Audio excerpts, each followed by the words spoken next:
त्वमानन्दमयस्त्वं ब्रह्ममय त्वं सच्चिदानन्दात् तृतीयोऽसि त्वं वाङ्मयस्त्वं चिन्मयः।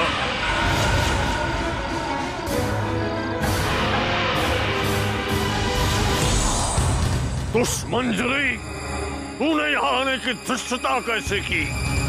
दूर हो जा हमारी दृष्टि से, नहीं तो तुझे भी जलाकर तेरे राम की भांति भस्म कर देंगे हम। यही तो मैं भी चाहती हूँ भैरवनाथ। नहीं रहना चाहती इस दुनिया में।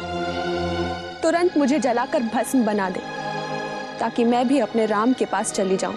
नहीं, इतनी आसानी से तो राम से तेरा मिलन संभव नहीं है मंजरी। तूने हमसे बगावत की है, इसका दंड तो तुझे भोगना ही होगा। तेरे कारण हमारे तप में इतना विघ्न पड़ा है, खून के आंसू तो तुझे रोने ही पड़ेंगे। मैं रोते रोते थककर चूर हो चुकी हूँ भैरवनाथ। अब इस संसार में एक पल भी मुझे चैन नहीं। भेज दे मुझे मेरे राम के पास, जलाकर भस्म बना दे मुझे। तू जो कहेगा, जैसे कहेगा, मैं करने के लिए तैयार हूँ भैरवनाथ। लेकिन मेरे मुक्ति के मार्ग को खोल दे, मुक्ति के मार्ग को खोल दे। जीवन और ज्वाला की खोज में ये आत्मा हमारी सबसे बड़ी मददगार साबित हो सकती है। तेरे इन आंसुओं पर दया करने का विचार हम तभी कर सकते हैं जब तू जीवन और ज्वाला का पता ढूंढ कर हमें दे दे। यदि उस इच्छाधारी नाग और नागिन का पता तू हमें दे सकती है, तभी हम तेरी मुक्ति के विषय में सोच सकते हैं। मुझे तेरा हर आदेश मंजूर है भैरवनाथ। मैं तुरंत इस कार्य पर जुट जाऊंगी और जीवन और ज्वाला को कहीं से भी ढूंढ निकालूंगी। तो तेरी मुक्ति के द्वार भी खुल जाएंगे, परंतु उन्हें ढूंढ पाना इतना सरल नहीं है। जब से इस नागिन ने पुनर्जन्म लिया है, न जाने कहाँ लुप्त हो गए हैं ये दोनों। न उस इच्छाधारी नागिन के गाने की आवाज आती है और न रोने की। हमारे शिष्य भी उन्हें ढूंढ रहे हैं।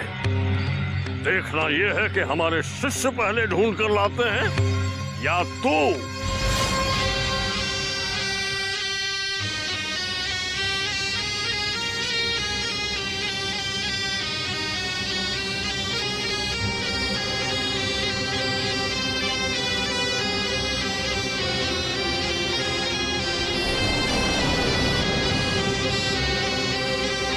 ए सपेरे,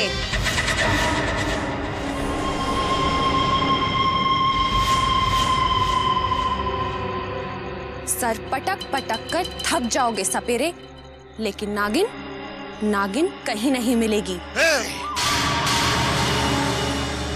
वो नागिन भी दिखाई देगी और वो नाग भी खींचा चलाएगा। इस बीन के धुन में कितनी शक्ति है ये तू नहीं जानती।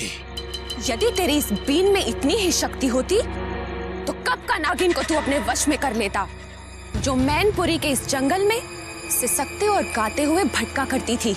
मगर अब वो यहाँ नहीं है। मैं एक आत्मा हूँ और आत्मा कभी झूठ नहीं बोलती। झूठ बोलती है तू। नाग और नागिन को महातांत्रिक के क्रोध से बचाने के लिए हमें भटकाने आए है तू। जीवन और ज्वाला को आज से पहले मैं अवश्य महातांत्रिक के कोप से बचाने की कोशिश करती थी, मगर अब नहीं। अब मैं उन्हें भैरवनाथ के वश में होते हुए देखना चाहती हूँ। किंतु क्यों? जिस जीवन और ज्वाला की वफादारी के आरोप में तेरा राम जलकर भस्म हो गया, जिनके लिए तूने इतने कष्ट उठाए, फिर आज तुझे क्या हो गया जो तू उसी नाग और नागिन के विरुद्ध हो गई? राम के बिना मैं नहीं रह सकती। अगर जीवन और ज्वाला को मैं ना ढूंढ सकी तो वो महातांत्रिक भैरवनाथ मुझे कभी मुक्त नहीं करेगा और सदियों तक इस जंगल में मुझे ऐसे ही भटकना पड़ेगा। तो आखिर तुझे समझ में आ ही गया कि महातांत्रिक से बैर करना कितना घातक हो सकता है। काश कि तेरा पति राम भी ये समझ जाता है। तो इस तरह राख में ना बदलता। खैर, अब मुझे ये बता कि वो नाग और नागिन अगर यहां नहीं है तो आखिर वो है कहां? ये तो मुझे भी नहीं पता, मगर ये सत्य है कि अपने नए रूप में आने के बाद ज्वाला अपने जीवन को लेकर इस जंगल से कहीं दूर निकल गई है। इतनी खुशी खुशी मुझे कहाँ ले जा रहे हो जीवन? कुछ तो बताओ। जहां मैं तुम्हें लेके जा रहा हूं, उस स्वर्ग को देखते ही तुम सब कुछ भूल जाओगी ज्वाला, सब कुछ। मतलब?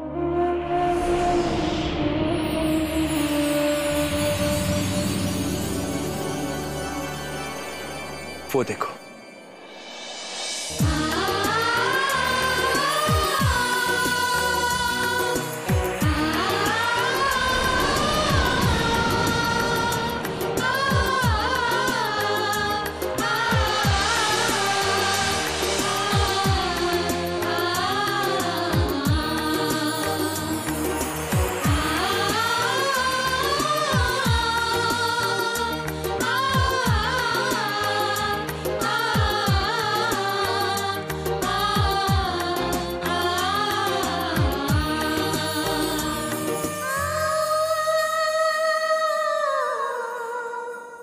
ये जगह, ये तो वही जगह है जहां हम पहली बार मिले थे।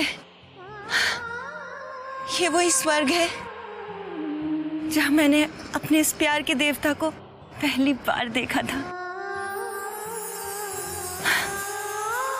ये वही तीर्थ है जहां आते ही मैं अपने अतीत में खो जाती हूँ। मैं आज बहुत खुश हूँ जीवन, बहुत खुश।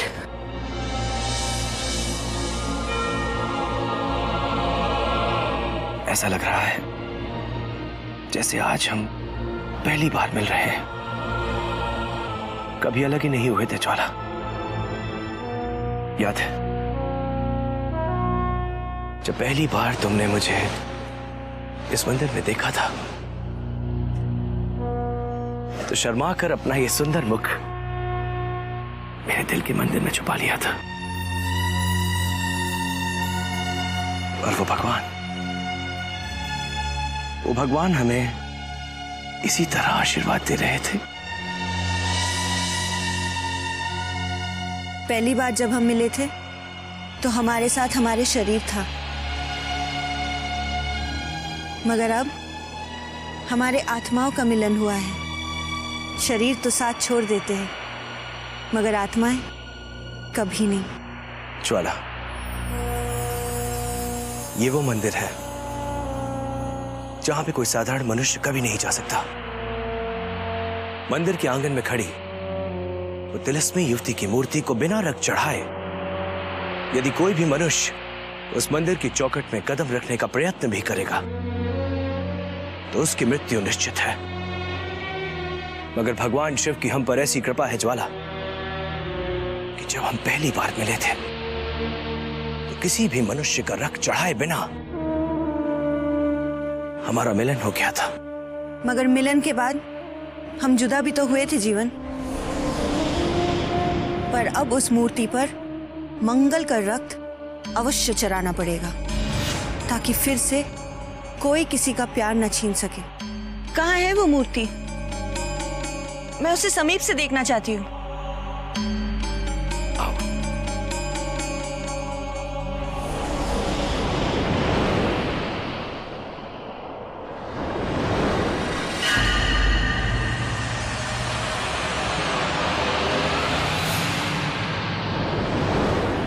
यही वो मूर्ति है जिसे रक्त पिपाशा के नाम से भी जाना जाता है।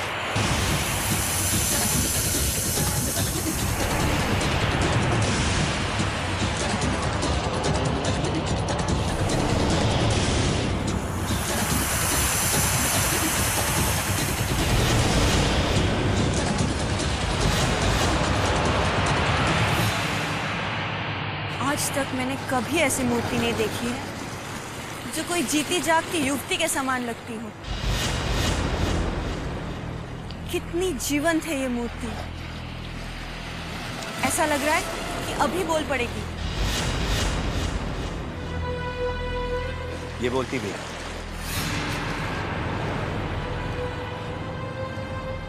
इस रक्त पिपाशा का नाम चंडालिका है, जो कई वर्षों से यहां पर उस तिलस्मी खंजर की रक्षा के लिए खड़ी है। जानती हो ज्वाला, कोई भी व्यक्ति, कोई भी बिना इसे रक्त चढ़ाए यहां से एक कदम भी आगे नहीं बढ़ा सकता। मगर अब मुझे मनुष्यों की गंध आने लगी है जीवन। कुछ दुष्ट मनुष्य गुफा की ओर आ रहे हैं, क्योंकि उनकी गंध मेरी तरफ तीव्रता से आ रही है। कहीं वो डाकू मंगल और उसके गिरोह तो नहीं? डाकू हो या राजा, जो भी यहाँ से गुजरेगा उसे मनुष्य का रक्त चढ़ाना ही होगा।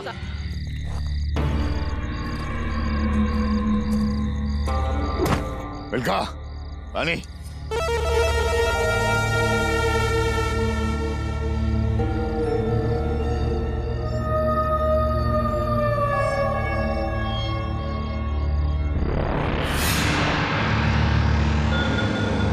सरदार, वो देखो युवती, इतने सन्नाटे और सुनसान में वो क्या कर रही है? लगता है ये वही बुजुर्ग है। अब नया रूप बदलकर हमें फिर से कोई नई कहानी सुनाने आई है, हमें भ्रमित करने आई है। ए लड़की, इधर आ।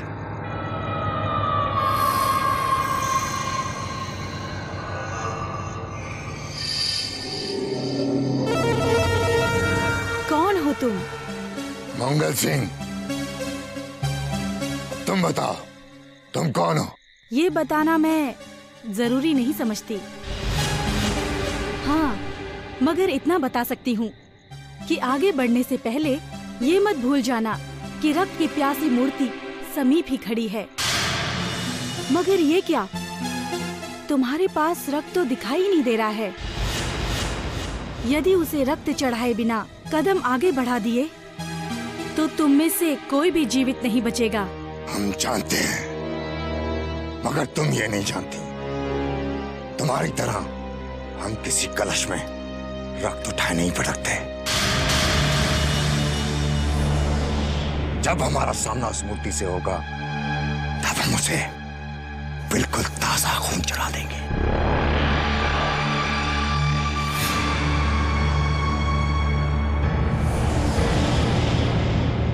जो कलश तुमने पकड़ रखा है उसमें रक्त के धब्बे दिखाई दे रहे हैं।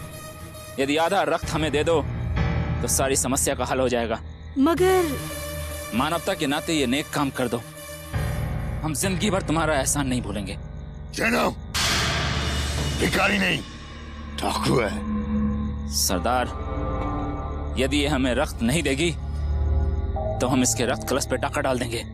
कोई लाभ नहीं होगा, क्योंकि इसमें भरा रक्त मैं पहले ही मूर्ति को चढ़ा चुकी हूँ।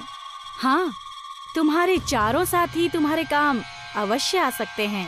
अगर इनमें से एक का भी रक्त चढ़ गया तो मूर्ति का आशीर्वाद मिल जाएगा और तुम अपने कार्य में सफल हो जाओगे।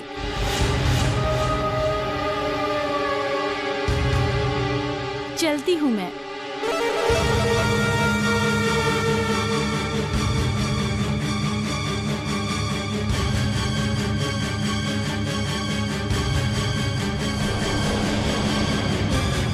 मैं नहीं सरदार, मैं नहीं सरदार, मैं नहीं सरदार, मैं तो आपका वफादार आदमी हूँ। नहीं।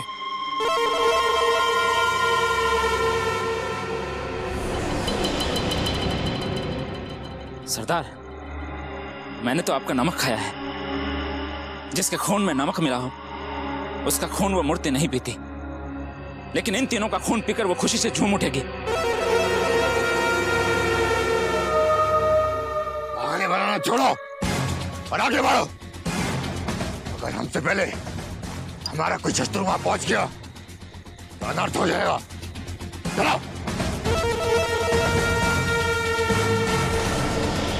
क्या कहा? जीवन और ज्वाला कहीं नहीं मिले। तुमने पूरा जंगल देख लिया या बीच में थक कर वापस लौट आए? इस जंगल में हर बिल झांक झांक कर देख लिया, इस बीन की हर धुन को आजमा कर देख लिया, किंतु वो इच्छाधारी नाग और नागिन का कुछ पता नहीं चल सका। महातांत्रिक, भली भांति सोच लो, यदि कोई भी भूल करोगे तो हर्ष बहुत बुरा हो सकता है। हमें भ्रमित करने के लिए वो नाग नागिन का जोड़ा कुछ भी कर सकता है। सूक्ष्म रूप धरकर कहीं भी छुप सकता है। नहीं महातांत्रिक, वो दोनों इन जंगलों में कहीं नहीं मिले। मेरी आत्मा ने हवा में घुलकर मैनपुरी की धरती और पेड़ पौधों में झांक झांक कर देख लिया। जीवन और ज्वाला कहीं नहीं है। तो फिर हमें तंत्र की आंखों से देखना होगा कि वो दोनों हैं कहाँ।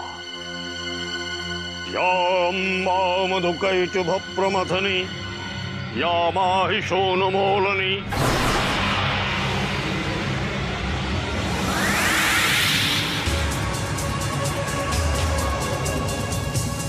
जिसका भय था वही हुआ। मंगल से पहले वो दोनों सुंदरवन की गुफा तक पहुंच गए। अब तेरी मौत भी निकट आ गई है दुष्ट। मुझे खुशी है कि जीवन और ज्वाला तेरे चंगुल से दूर निकल गए। अब क्या होगा महातांत्रिक? मंगल की मौत। और यदि मंगल की मौत हो गई तो हमारे हाथों में नागमणि कभी नहीं आ सकेगी, क्योंकि उस खंजर के बिना उनकी हत्या करना असंभव है। तो कुछ कीजिए महातांत्रिक, कोई उपाय निकालिए। सारा संसार जानता है कि किसी भी समस्या का हल निकालकर आप कोई भी चक्रव्यूह को तोड़कर उससे बाहर निकल सकते हैं। ये वो 7वां चक्रव्यूह है जिसे तोड़ना अभिमन्यु के लिए असंभव था और हमारे लिए भी नितांत कठिन है। बस केवल एक ही उपाय है। कल प्रातःकाल ही हमें सुंदरवन की ओर प्रस्थान करना होगा। वहां जीवन और ज्वाला को तंत्र जाल में उलझाकर मंगल को मुक्त करना होगा, ताकि खंजर तक पहुंचने के लिए जीवन और ज्वाला को उलझाकर मंगल का मार्ग आसान किया जा सके। लेकिन सुंदरवन जाने से पहले मुझे मुक्त करते जाओ तांत्रिक। तुमने मुझे वचन दिया था कि तुम्हारा आदेश पूरा होते ही तुम मुझे मुक्त कर दोगे। असंभव। जब तक जीवन और ज्वाला दिखाई नहीं दे जाते तेरी मुक्ति असंभव है मंजरी। कल प्रातःकाल होते ही हमें यहाँ से प्रस्थान करना होगा। यही हमारा अंतिम निर्णय है।